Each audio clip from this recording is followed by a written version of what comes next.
Good evening and thank you for joining us on Sunday Interview. I'm your host, Grevazio Zulu. Now, land administration and management of natural resources in Zambia is complex and often gives rise to controversy and emotive debate. The nation has not had a comprehensive land policy since independence, while thousands of hectares of land remain untitled and unaccounted for. Concerns have been rising of indiscriminate illegal sale and allocation. Export of resources such as Mukula remain a mystery and subject of suspicion and criminal investigations. Add to that the fact that Zambia faces a high deforestation rate of approximately 300,000 hectares of land every year. What should government do to ensure that the country retains control over its natural resources for the good of the present and future generation? My guest this evening, Minister of Lands and Natural Resources, Kapata. Welcome to the program. Thank you, Grevazio, and good evening, viewers. We've not had you on the show for probably 3 to 4 years now. A lot has been happening in your ministry, and I'll begin with the latest. Yesterday, you had a statement stating latest activities around the Mukula tree, and you've lifted the ban on Congo to transit through Zambia. What does that mean? Well, thank you very much, Grevazio, for that question. Yes, indeed, we did put a ban in 2017 not to allow Congo to transit Mukula on the Zambian soil, and the reasons were simple. Because we were having a lot of trucks being impounded in Zambia, and each time you impounded a vehicle, they showed you papers coming from Congo. So Zambian Mukula was being purported to be coming from Congo. And people would fly into Congo, Kinshasa, and get the papers from relevant authorities there and come back and show the police officers that, or the security wing, that this truck is coming all the way from Congo because they had those papers. Mm-hmm. And yet, the Mukula was Zambian Mukula. And this is why we put a ban that Congo would no longer transit into Zambia. And when we did that SI, I think the incidences of trucks passing became very few. So what has changed now? Well, what has changed is that the government of Democratic Republic of Congo wrote to us to ask us to be lenient, because they've also now put a ban. Zambia has put a ban on Mukula, Congo has put a ban on Mukula, Tanzania has put a ban on Mukula, Mozambique has also put a ban on Mukula. So they put a ban, and now there are these logs that were legally harvested before they also put a ban. And so they came to plead with us to see how best we can assist for them to get rid of the Mukula that they had that was legally harvested. And this is amounting to 3,400 40-foot containers. And agreed could allow them, by lifting up the ban on the SI. So we did that through the Ministry of Justice. And after that, this is when I went yesterday to Parliament and informed the nation as what is happening. Because, you know, in Zambia, there are many negative media houses that will come up when they see the trucks being transported, or the Congolese trucks exiting through Zambia. So what is going to happen is that the port of entry will be Kasumbalesa, but the port of exit will be Chirundu, Katimamulilo, and Nakonde. So we will not see citizens' arrests on these tracks? No, we won't, we because had that experience not too long ago. Yes, I know. We won't, because everything has been put into consideration. We have the CJOs, which is Central Joint Operation Committee, which is a security wing that are going to be escorting these trucks. So the trucks will be escorted, the trucks will be inspected by the Department of Forest at the point of entry, and the charge of 2,400 per container will be charged as inspection fee. The trucks will also go on and pay the toll fees. They also pay the clearing agent fees, and they also pay something to a skunda called a skunda. Through a ZRA, they'll pay something like 500 kwacha. So all the costs of transiting these trucks are not on Zambia. Zambia is not going to bear any cost during the transportation of... to be borne by the DRC or the transporters. Yes. Now, you have reacted to Congo, and this is a foreign country. You have not reacted to Zambians. Zambians who had concession licenses and legally logged these trees, the Mukula trees, still have them marooned after the ban, and you are not talking to them. No, we have actually talked to them. Grevas, if you remember, about last year, we gave an amnesty to all the people that had valid concession license at the time we did the ban. And we gave them 1 month, and that 1 month wasn't enough. They wrote back to us to say to extend. We extended. So we gave them 2 solid months in which to move their Mukula to a safe place, so to speak. And after that, we requested through the association, if they want to get rid of that Mukula, to sell that Mukula through Zafiko. What came out was a negative answer from the association, because the association said they could not accept a price of 50,000 per container. That was restrictive, isn't it? Yes. It wasn't market driven, not competitive. You were forcing them to sell you at the price that you wanted as government. Not only that, but they were selling it at the time they were doing. They were selling to Chinese and all that. They were selling it far below 50,000. And when the people that have the Mukula themselves heard that the association had rejected the 50,000 price, they've started coming back to the ministry to ask that as individuals they would rather sell as individuals and not sell through the association. And so this is the matter that we are still discussing in the ministry, so that we can see that we help the people get rid of that Mukula. Thereafter, the ban for now still stands. Thereafter, because Mukula is a natural resource, which we think as government should benefit all Zambians, not only few Zambians that know the value of the tree. We would want to see a situation where the Mukula goes, let them come and set up factories in Zambia and make the same furniture. You go to China, you go and buy furniture made out of Zambian timber at a higher price than if you had to buy it here in Zambia if it was made locally. So this is what we are encouraging, value addition. But when you have all these restrictions, are you not encouraging underground trade, illegal trade? Illegal trade. Shouldn't you just liberalize the industry? People that have value, know the value can sell. The money can be retained in the country. Yes, it's not like this is exactly where we are heading to, Gravacho. This is where we are heading to. Once we finish off with the legally harvested Mukula, then government will come up with a policy on how to go for the way forward. As we lift the ban, we want the people where the Mukula is. They are the ones to benefit, because you know what happens is that here's a community that has looked after this forest for so many years, and all they see is people coming from outside to come and they harvest the trees without even, leaving anything in those communities, but just leaving stamps. And that's why we are saying we are working on a good policy that will first of all empower the communities where the Mukula is. So we involve the communities there, and government gets it, we buy it from them, government gets it, we bring them at one point and have an open auction. Let countries like China come into Zambia and buy. Bring in the forex that is the much needed forex.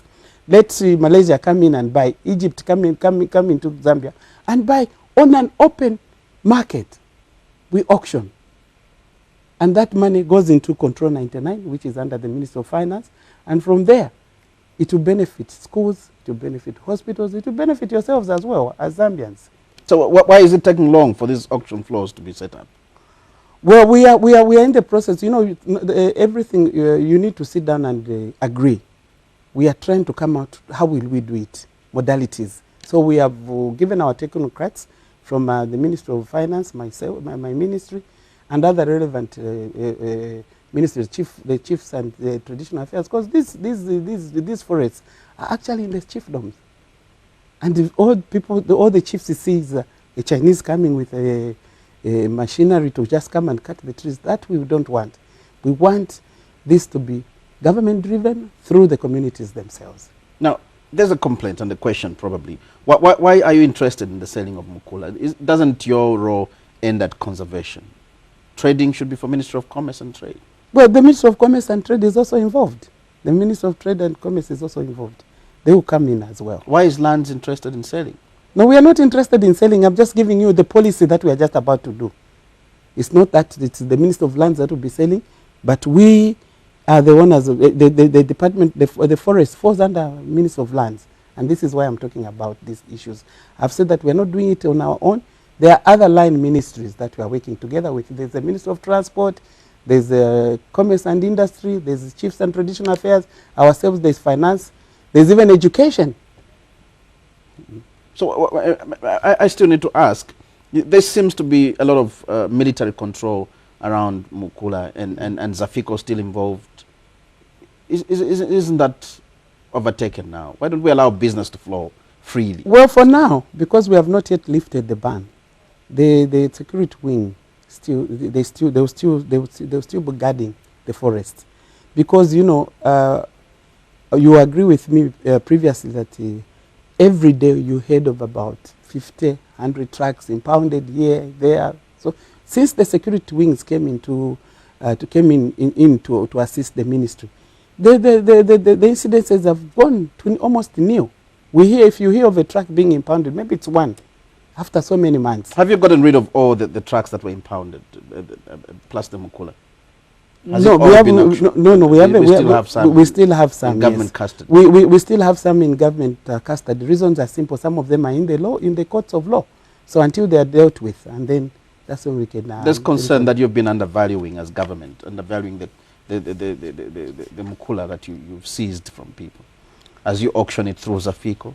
No, we haven't undervalued it, because you know when the confiscated Mukula is being sold, it's sold at $15,000, meaning that the person that buys incurs the cost from where the Mukula is up to taking it out.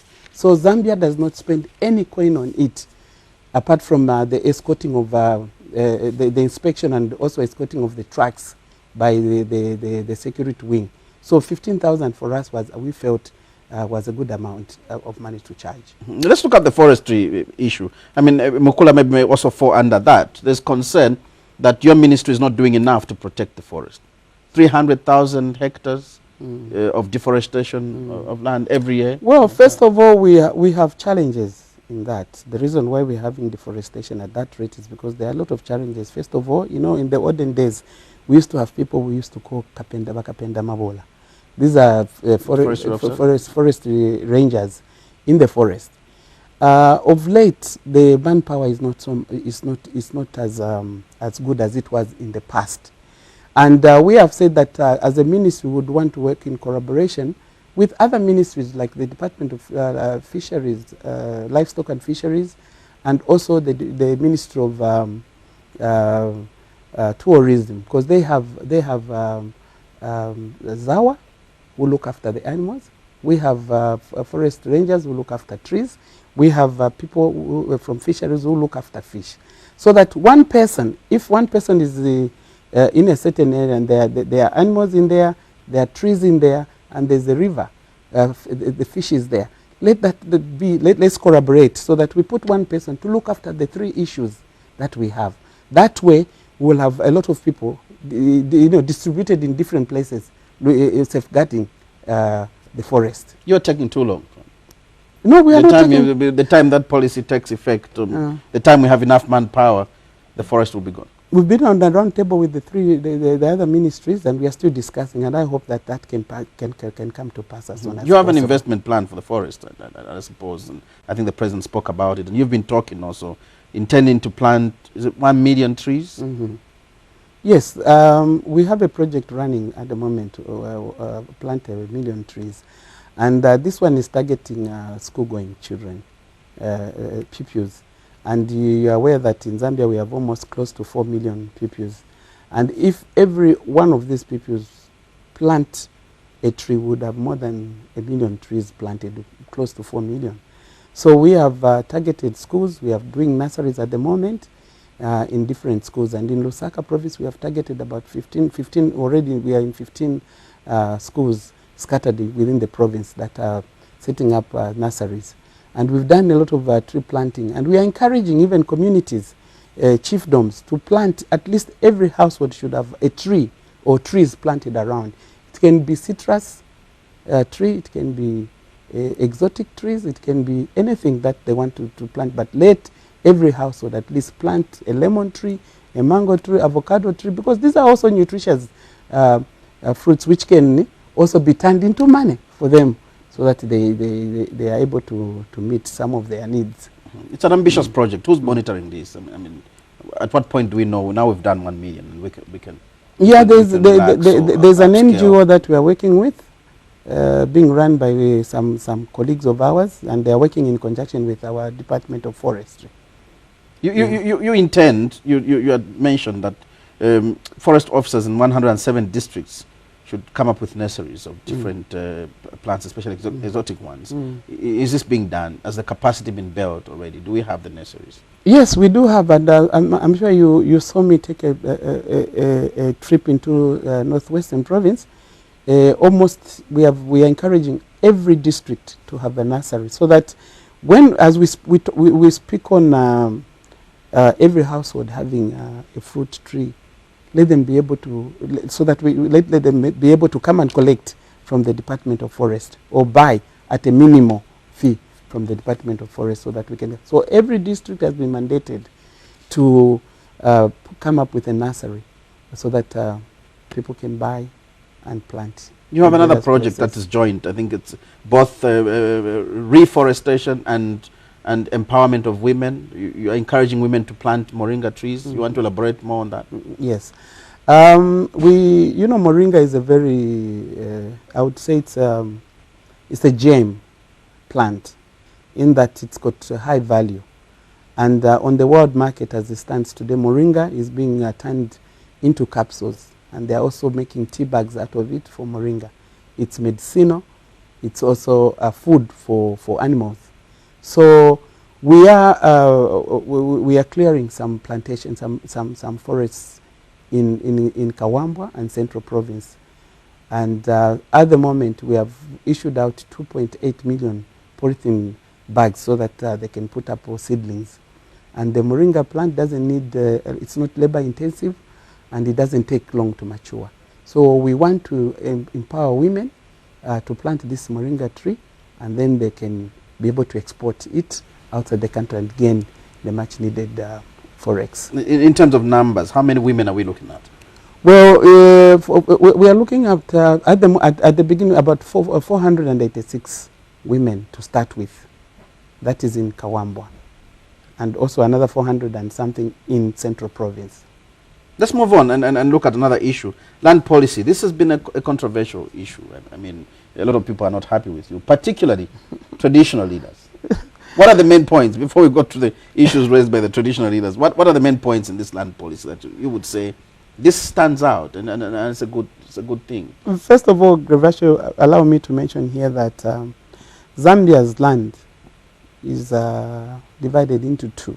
We have state land, and we also have traditional land. And I would say that state land is only 10%, and 90% is traditional land. And whether land is traditional or state land, still the power of land is vested into the hands of the president. He's the one that has the power to oversee the being a president, the Zambian land.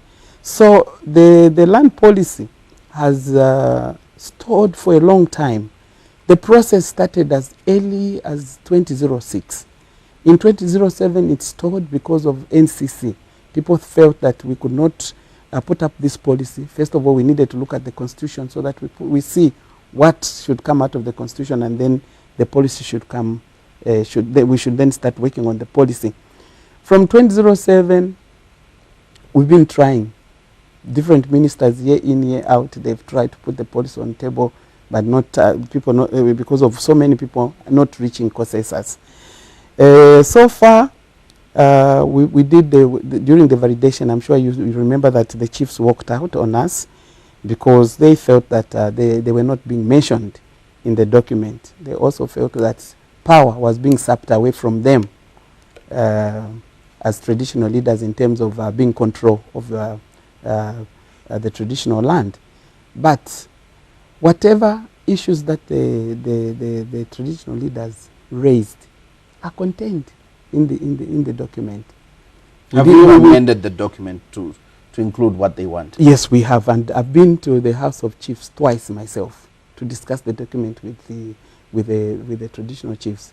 After that validation failed, the chiefs had an endeavor, and there were issues which they brought to our attention. And when we look at the document, those issues are already contained in the draft land policy. So what we have done is that we have put up a roadmap. We are first of all going to pay courtesy call on the chairperson of the House of Chiefs, who is new, His Royal Highness Inyambo from Sesheke. And also, after that, my technocrat and myself will go with the two documents, the endeavor from the chiefs and the draft itself, so that page by page, together, we can sit down and agree on issues. However, there are contentious issues such as in our draft that we are not going to allow chiefs to give land without 50% consent from their indonors, because in the past, chiefs just give lands without the consent of others. So we want others to agree, yes, we agree that this investor can be given this piece of land, and 50% of the indonors should agree to sign. So before an investor is given, there must be a huge meeting in the village. There must be the chiefdom. In the chiefdom, there must yes, the sort of better word, where 50% of the headmen in that land must agree. But yes, they must agree. Do you think headmen would oppose the chief? Well, I don't know if they don't oppose, as long as they have signed, because that's what we want. As long as they said, because the complaint that we have is that chiefs sell without the consent of others. And chiefs abuse the people, displace them. Well, I don't know about that, but there are those complaints, and we've heard that some traditional rulers have displaced residents in preference for investors who give them a lot of money. Yes, that such a thing occurred somewhere. I won't mention the place, and I think myself then I was the Minister of Tourism, and the Minister of Lands and Natural Resources then was Honorable Kapata, and we went. The Chiefs and Traditional Affairs Minister was the Honorable Nkandru, and we visited that chiefdom because we were told that the chief had even sold land even up to where the palace was, and we went to verify, and for sure we found that that is what is obtaining. That was what was obtaining at that particular time, and this is why we are saying that we want everybody to be involved in the issuance of traditional land. And also, what is the other issue, which is a bone of contention, is that, you know, when you look at the river frontages, the Zambezi, Kafiwe, Chongwe River, you can mention all the rivers in Zambia, Chambeshi, wherever. The frontage has been, it's gone to an extent where our people that have cows, Southern Province, Western Province, people graze, take their animals to graze and drink water. They have no access because the people, the buyers have now put posters. If you are found here, you are trespassing. So in the draft constitution, we are saying they must waive or cordon off 50 meters from the river to your property. And where this has already been done, I'm just making a polite request to the people out there who have properties or whatever along the river banks to pave way for these 50 meters. Some have built structures, permanent structures. Well, we will have to demolish? No. We will have to look at each case different, because there are those that have just fenced off. But when you look at Livingston, where Livingston is, others have they've built up to the river frontage because they have boats where people jump into the boat. Those are the ones that maybe you can look at them and say, well, this one here, we can allow them to do this because of a boat.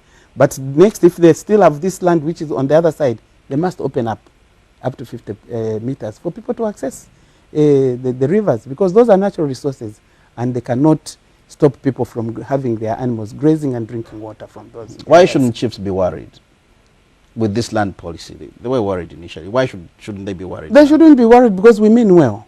We mean well as a ministry. We mean well, and whatever their concerns, whatever concerns they brought, we've put them on board. We've considered them. So they should not be worried. Why shouldn't Zambians be worried, if I may ask? Well, for Zambians, I know that you went to Parliament and confessed yourself in a statement that actually the land policy was was copied exact No. from a land policy No. in another country No. where chiefs had no role No. in the administration and No. management of lands? We have not copied that. That document has. I didn't even confess. The question was asked, but I said no. We have not copied anything from any other country. You know, when you are doing something, you have to have good practices. You learn. You go. You send a group of people to go and see how did this country do it. It doesn't mean that once, for example, if Rwanda is doing well in that line, and then we must just lift the document and bring it, and change put it on just the send Zambian, Rwanda and put Zambia. No, that's not the case. What we do is we get best practices from them, and we learn from others what is working for them, and we think that's the way to go. But it's not a pest and cat issue as alleged by some circles of the communities. The fact that you had initially left out chiefs completely maybe spoke to that reality that could have been a copy and paste. We didn't leave the chiefs. The chiefs are there. The chiefs are mentioned in the document. They are in there. They are there. It's unfortunate I didn't come with the document. In the amended one, maybe we need to. No, we haven't amended it. We haven't amended it. We have just included some of the issues that the chiefs wanted to have in the policy. And one of them is that where the chiefs were demanding that they wanted to give traditional titles. So that's where the amendment was. The chiefs are mentioned everywhere. They are mentioned. Does government have intentions of giving title to traditional land? Yes, we do, because that's one of the requirements that the chiefs want. So we have given them that, but we are yet to discuss the tenure, the length at which that title can be valid, whether it's 14, 25, or 99 years. We are yet to agree with the chiefs. Now we've got a situation where 90 or 94% of the land in the country is vested in, is customary and vested in traditional rulers. Do you think this situation should continue? Yes, it should continue because it should continue because that's the system that we have in Zambia. We have chiefdoms, we have chiefs, and chiefs have land, and I think that's where their power also lies. Doesn't this impact on development? No, it doesn't, because I know that chiefs in line, when there's an investment coming, we speak to chiefs and the chiefs give. And a very good example is of a new districts. When there's a new district, we go to the chiefs and ask them to give us land where we can put a new district. So where development is concerned, I think there's been no problem. The chiefs do give land to government so that we do whatever investment we want to do. And another good example is the farming blocks that we have. Those farming blocks were in chiefdoms, and the chiefs gave us those farming blocks. We have farming blocks almost in every province. So meaning that we are working. The chiefs are giving. It's not that they just hold on to land. When they believe that whatever you are talking about is viable, they give. I think we have had no problem in that area. The mining in Kalumbila was given by the chiefs, so it's good. Why is it so difficult for a Zambian to access land? Well, it's not difficult. Probably people don't know how to get land, and I would want to say that Zambians, all of us want to have land in Lusaka, and Lusaka we have actually completely run out of land, unless we repossess. We are in the process of repossessing about 13 properties. There were 35 when we did an outer core. People came in and paid, so we are remaining with 35, and those 35 are just not 35,000. Yes, then they are not only in Lusaka, but they are scattered all over the country. We have a lot of land, but the problem that we have is everybody wants to have land in urban areas. As it stands, if you go to Pemba, there's a lot of land. You go to Chikankata, there's a lot of land. You go to Mwansawombwe, there's a lot of land. You find that when the councils there advertise for people to out of 1,000 plots, maybe only 30 people apply. So there's a lot of land out there. So the Zambians, it's a matter of choice. Let's also buy land where we come from and build a house where you come from.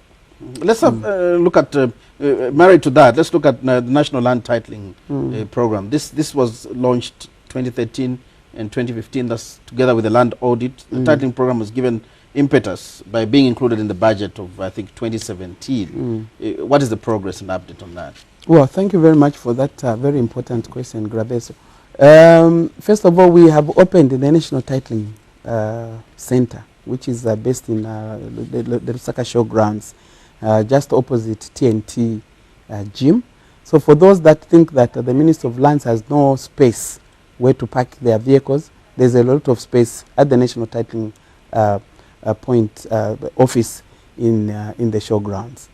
We are moving, and there's been a process, you know, to get partners on board, people that can come and assist government in producing title deeds. We also have machinery that can produce 150 title deeds a minute. We have that equipment in Zambia, and it's sitting in the Ministry of Lands and Natural Resources under the Department of Survey. So at the moment, we have just concluded with the partners that are coming in to help us with the land titling. And I think they just signed an agreement, and now we are waiting for the ministry. After signing that agreement, we are sending it to the Ministry of Justice? Finance. No, Justice, it passed already. Ministry of Finance, so that some figures can be agreed to, you know, in terms of whether there will be waiving of tax or whatever. So those are still issues that finance has to give us, and I'm hoping that it can only take 1 week, and then we can now go full throttle to give the title deeds to people. We are targeting this year to have at least 300,000 titles given, and we are also working on the e-signature for the Commission of Lands, so that once the titles are coming out, even the e-signature is coming out.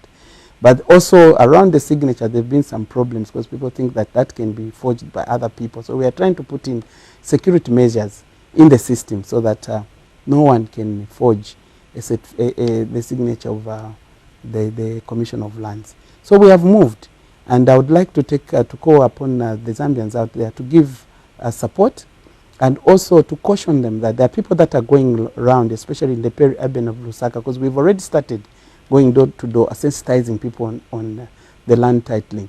And there are people that are asking for money. Nobody should pay money to anyone, because they can only pay money at the Ministry of Lands. And we have also said that we are not going to force people to pay the full amount of getting a title. We want them to pay 10% of the total amount, and then we make a title for them. And after that, before they can get the title, we show you, Gravazo, here's your title. Can you now finish paying? And then they stagger the payments, because we are aware that people sometimes complain. They don't have resources. You speak so well, but the perception, maybe reality also hasn't changed that much. So difficult to get title in Zambia. No, it's not. For now, it's not, because we are looking for titles. We are begging for people to come to come and get titles.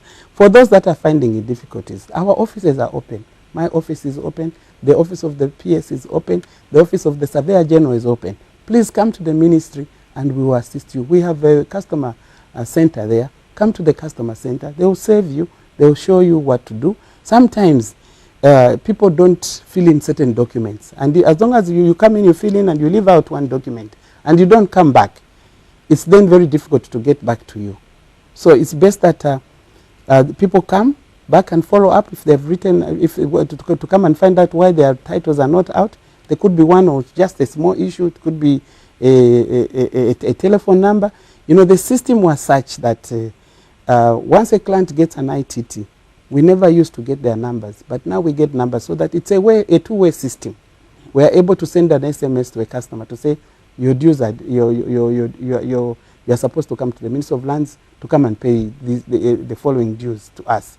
So that way, people, they are reminded. But the system which was there, it was the customer driven. If a customer goes away with an ITT, and as long as he does not have money and is not being reminded, it's not that nothing compels him to come back to the ministry to come and pay. So now we have a two-way system. We are able to send notices to them. They are also paying online. They can pay online. You don't have to go and queue at Ministry of Lands. We have pay points where you can just go and pay. The way you pay Zesco through the phone, you can pay lands through the phone. So we are trying to face challenges in upping the numbers. The numbers are not as good as you would have wanted. I know. Yeah, the numbers could not be good, but believe me, now that we have signed an agreement with the partners, things will move. And because already we are working, people, the Ministry of Lands and Natural Resources Department of Survey are already on the ground sensitizing people on coming forth to the ministry to come and fill in forms. In fact, they are going in door to door with forms. People are filling in forms, and sometimes it's difficult because some of them are tenants and their landlords are far, and we cannot deal with the tenant. We want to deal with the owner of the property, so we can't deal with it with the tenant. So we are saying in cases where they're just tenants, it takes a while to have a person fill up a form, because maybe the tenant lives in Peta, okay, they've retired, they've gone, they've left their property, and they have to come back to Lusaka to come and fill in the forms. But we are trying our best to make sure that we quicken this process. Mind you, a title is something that is going to make Zambians proud. First of all, ownership, and also as a nation we'll be able to get a little bit of money through land rates. And also with a title, anyone can walk in any bank and borrow money. So it's going to empower Zambians. So it's a two-way thing. Ourselves, we must do our party, but the public also should do their party. Let them come in as many as they can. We are able to handle. We have this is why we have opened up a national titling center in the showgrounds. So it's open for them to come. Let them come through there. They'll be attended to as quickly as possible. How long should it take ideally? What are you committing to in terms so within I think within all being equal, within a month, somebody should be able to collect their title deeds. Within a month, they should be able to collect their title deeds. Minister of Lands, yeah. Sorry? Minister of Lands was once labeled as the most corrupt. And I know there was massive shake-up at some point. How would you describe your performance now, looking back? Well, so far so good. And also, Grevage, I want to just mention that it's not that even when there was a shake-up, the people that we sent away, the people were either corrupt or doing wrong things. You know, we just felt that people had lived in the ministry for too long. And when we have people living in the ministry too, it becomes business as usual. For me, I wanted, when I pronounce, I want ABCD to be done. That those things are done within the quickest possible time. The people were writing letters and were not able to write back to an individual. So for me, when we receive letters, and those letters are addressed to me, I immediately write to say, can we acknowledge receipt of this letter to this person? And can we find out, or can we send somebody to go on the ground and do an inspection and give me a report? And that's the way we are working now. You find that officers, now they go, curfew, they come back. And if they don't come back, because I record in my book, and if sometimes I have situations where a client comes back, that day I came here and you referred me to this officer, nothing has been done. I look in my file, I call the officer and I ask him, why hasn't this person been attended to? So we try. There are many issues to do with land. And sometimes I think it's my office is like a hospital. I have a long queue, like a doctor. I'm looking after a patient, one patient after the other. But we have to attend to people's concerns. And but when you have such long queues, are they not a manifestation of poor service? No. It's that people, some of them come because they want justice. First of all, maybe they've been through all the channels and nothing has been done. And they think that maybe the solution will come from the minister. And this is why some of them come to my office, and I allow them to come and see me on any day. As long as I'm seated in the office, I'm open to the public to see the people. And that way, people get some of their problems sorted out that have been going on for a long time. What challenges have you been facing, maybe if I may ask, in this the entire implementation of land titling process? Well, first of all, it's just you remember that the president talked about it in 2017, and we are almost now just realizing the instructions in 2019, because there are issues of procurement. We first of all sent to PPP. From PPP went to ZPPA, then PPA we come back. So it has been a long process because we have to follow what the law says, and we didn't want to do shortcuts in coming up with who would be a partner, and it was a process. There were companies that applied, and in the end we remained with a consortium of just the one company, but there are three different countries that are coming to assist: Israel, Sweden, and Finland. Now let's look at one issue. In his address to the nation in 2017, the president did note that there's rampant illegal sale of land to foreigners and warned that the nation risked rendering its children landless or squatters in their own country. And then he did promise that would amend the Land Act and land policy. But I want you to address the issue first of foreigners getting land, buying indiscriminately from Zambians, or I don't know if it's from government. I'm glad, Grevasio, you know that actually it's not the Minister of Land that gives foreigners land. It's the Zambians themselves that sell. If I live in Roma, if you in some parts of Roma you see that suddenly you find that Chinese are building, and when you ask, the owners sold and they've gone, so they've relocated and they've sold to a Chinese. It's us Zambians that sell to the foreigners our pieces of land, and the Minister of Land has no say over if you decide to sell your property. Why should the Minister of Land come and say, no, you can't sell property to this person? However, through the land policy, the foreigners will not be allowed to own land in Zambia. And reasons are simple, because you cannot go to China and own land there. You can't go to South Africa and easily own land there. Even in our neighboring Botswana, you can't go into Botswana and easily. But in Zambia, it's there because Zambians, first of all, are selling themselves. This is why we need the land policy. In the land policy, we have said that the only people that will be given land are investors through IDA and or IDC, and they'll be given land if the project that they're coming up with is viable. And if even after that project comes to an end, the land will not be demarcated by that investor. The land reverts back to government, because it has been the trend. You give somebody a land, they say they want to put up a plantation of sugar. After 5 years, maybe they fail to do the job.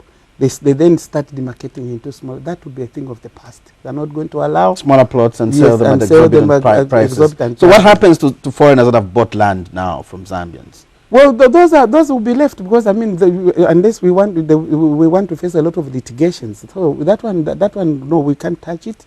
But from the are you not late, Minister? Because in certain areas the land is gone. Well, we still have a lot of lands. In certain areas, yes, land is gone, but I think the beginning is now. If we put the policy to control, and we preserve our land to ourselves. So what are you telling the Zambians? There's a lot of money being dangled at private citizens to sell the land. And land is capital. Somebody can use it to sell and invest in other things. Yes, land is capital indeed. This is why we are saying that the notion which is out there that the Minister of Land gives land to the foreigners, we don't give land to foreigners ourselves. It's us Zambians that sell to foreigners. And then you facilitate the change of title? Yes, of course. It's under instructions. It's a Zambian is selling, and we're under instructions to do that. We change. Because that's our work. And we can't refuse not to change the title. But after the policy is on the table, that will be very difficult. That will be very difficult. The policy it tends to address a lot of other things, many things. One of them is actually women empowerment. I know we did talk about it, but in terms of moringa and forests, but in terms of land allocation, women are being given a specific 40%. Yes, indeed. And NGOs have come up and said this is not fair. They need 50%. Well, it's a pronouncement that was made by His Excellency the President during the commemoration of the Women's Day. And I think that was in 2017, where he gave me instructions that 40% of land should be given to women. And the remaining 60%, women are also allowed to participate. So it's even more than 50%. So the 40% is given, and we have also written to all local authorities that when they are giving out land, 40%, first of all, must be set aside for women. And then the other remaining 60%, women are also allowed to participate and apply. And also couples are also, you are Mr. and Mrs. Zulu can apply and have one title, a joint ownership between a family. So we allow that. So at the moment it's 40%, and the 60% is also open for women. Yeah. Now, before we close, I know we're running out of time. One other issue that has been pressing on your table is chiefdom wrangles and the boundary wrangles in chiefdoms. How are you addressing this? Well, thank you very much, Grevasio, for that very important question. You know, there's almost every chiefdom has Rangos, maybe apart from Western Province. All these, when you go on the Copper Belt, Lusaka Province here, Northwestern Province, all over, chiefs are fighting over their boundaries. So what we have done is that we have reprinted the 1958 map, and we have since sent it to the House of Chiefs. First of all, we want them to look at it. And once they've looked at it, then my department of survey will go and meet the House of Chiefs and explain, because we have tried to bring out the features clearly so that people can see the boundaries where as by 1958, and nothing has been altered. What is on that map is exactly what was on the map of 1958. What we have just done is just to bring features clearer so that people can understand their boundaries. And once that is done, then we will then maybe go through Parliament and announce the boundaries and send out the same map to all chiefdoms so that maybe we can sort out this issue of wrangles between our Royal Highnesses. When do you hope to close on this project? We hope to have a meeting with the House of Chiefs are sitting. I'm sure it's June, July. They are sitting, and we hope to meet them. And also, Grevajo, I forgot to mention that there are some chiefs that are concerned with the deforestation. We have Chief Chipepo, we have Chief Nyawa, we have Chief Kapata, we have Chief Nkole Mfumo. They've been in my office. They want to come on board to help in tree planting. And I felt when they came, they formed up an NGO called Seraph, which I think is very good. And they are saying they want to be ambassadors of afforestation. They want to go out in other chiefdoms to encourage chiefdoms to look after the forest. But I've always said that we cannot stop deforestation if we have not given people fuel for cooking. So what we are doing as a department of forest, we have sent out 1,500 seedlings of the solid bamboo tree in every province, so that is a seed bank which will be distributed in all the districts. This bamboo tree takes only 4 years to mature, and the charcoal that will be made out of there lasts longer than the one from the trees. It's nutritious. The animals can feed from it. It's just it's also another diamond for us. So this is the way to go, so that we can give people an alternative. We also want to go to Mamba Collieries and start negotiating with them to get their waste of coal, because that can also be made into charcoal. So we are trying our best so that people then we can put a ban on charcoal.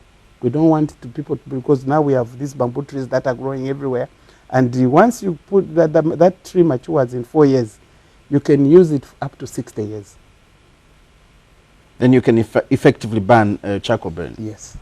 Minister, it's been a pleasure having you on the program. Thank you. You've been watching Sunday Interview, and our guest this evening was the Minister of Lands and Natural Resources, Honorable Jean Kapata. We'll be back next week sometime. Pleasant viewing.